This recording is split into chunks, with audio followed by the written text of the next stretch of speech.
အားလုံးပဲမင်္ဂလာပါရှင်။ Your Storyteller အတွင်း channel လေးကနေပြန်လည်ကြိုဆိုလိုက်ပါတယ်။ကျမရဲ့ channel လေးကို like and subscribe လုပ်ပါတင်ရင်လုပ်ပေးသွားကြပါအောင်ရှင်။ကျမဒီနေ့ပြောပြတင်ဆက်သွားမယ့်အကြောင်းအရာလေးကတော့ဂျပန်နိုင်ငံကထူးခြားနက်နဲတဲ့ယိုကိုင်းတွေပဲဖြစ်ပါတယ်။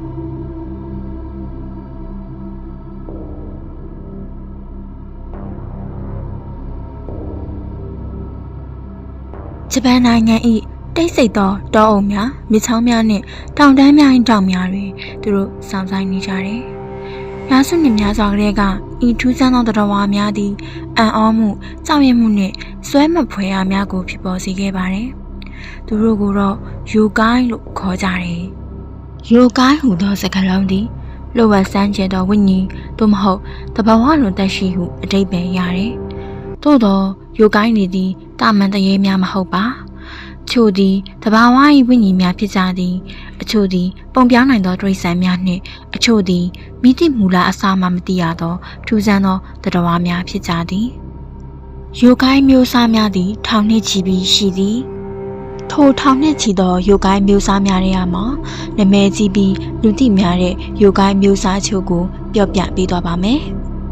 ကစ်ဆူနီလို့ခေါ်တဲ့ယိုကိုင်းမျိုးစားတစ်မျိုးဟာဆိုရင်မော်ဆွမ်းရှိပြီးလိမ္မာပန်းနဲ့သောမြေခွေးနှင့်တူသောယိုကိုင်းမျိုးစားတစ်ခုဖြစ်သည်တင်ကူလို့ခေါ်တဲ့ယိုကိုင်းမျိုးစားတစ်မျိုးသည်တောင်ပေါ်တွင်အများဆုံးနေထိုင်သောဝိညာဉ်ဖြစ်ပြီးလူတစ်ပိုင်းကြီးတစ်ပိုင်းဖြစ်သည်ကပ်ပါလို့ခေါ်ခြင်းသောယိုကိုင်းမျိုးစားသည်မြေထဲတွင်နေထိုင်ကြပြီးလူများကိုရေရောက်သို့ဆွဲချသည်ဟုနာမည်ဆိုဖြင့်ကြော်ကြားသည်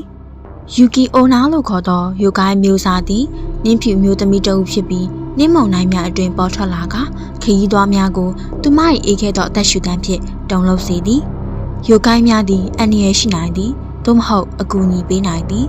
တခါတရံသူတို့သည်ပျော်ရွှင်စွာလှည့်စားတတ်သူများဖြစ်ကြပြီးတခါတရံမှာမမြင်ရသောကဘာမှတည်စေနိုင်သောသတိပေးချက်များလို့သတ်မှတ်လို့ရသည်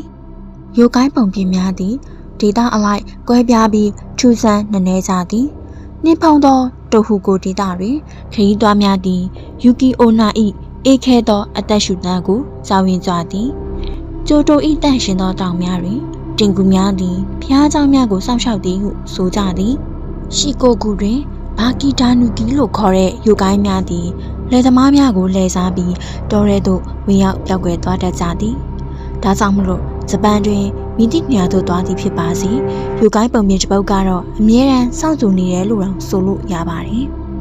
စာအုပ်များသို့မဟုတ်ရုပ်မြင်သံကြားများမရှိခင်ကာလက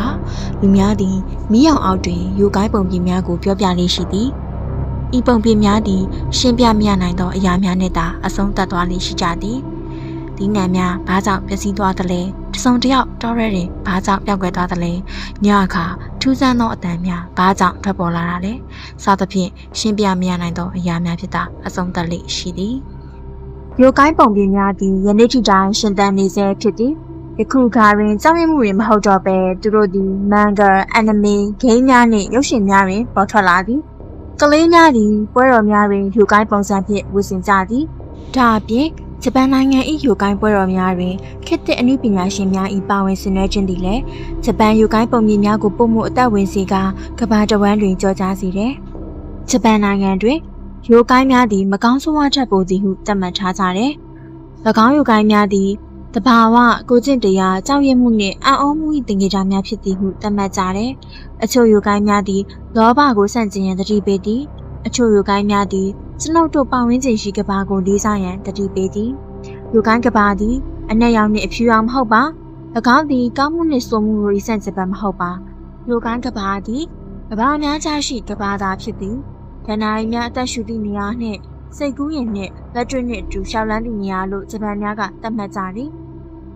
ယိုကိုင်းများသည်ကျွန်ုပ်တို့၏ခေတ်မီကဘာတွေပင်လျှို့ဝှက်ဆန်းကျဲမှုသည်ဘယ်တော့မှဝေးကွာမသွားကြောင်းတတိပေးသည်၎င်းတို့သည်တောထဲတွင်ပုံအောင်နေထိုင်နေနိုင်သည်သို့မဟုတ်အရေးများမှကျွန်ုပ်တို့ကိုကြည့်ရှုနေနိုင်သည်နောက်ထပ်ယိုကိုင်းပုံပြင်များကိုနေ့စဉ်တင်ဆက်ပေးသွားမှာဖြစ်တာကြောင့်မို့လို့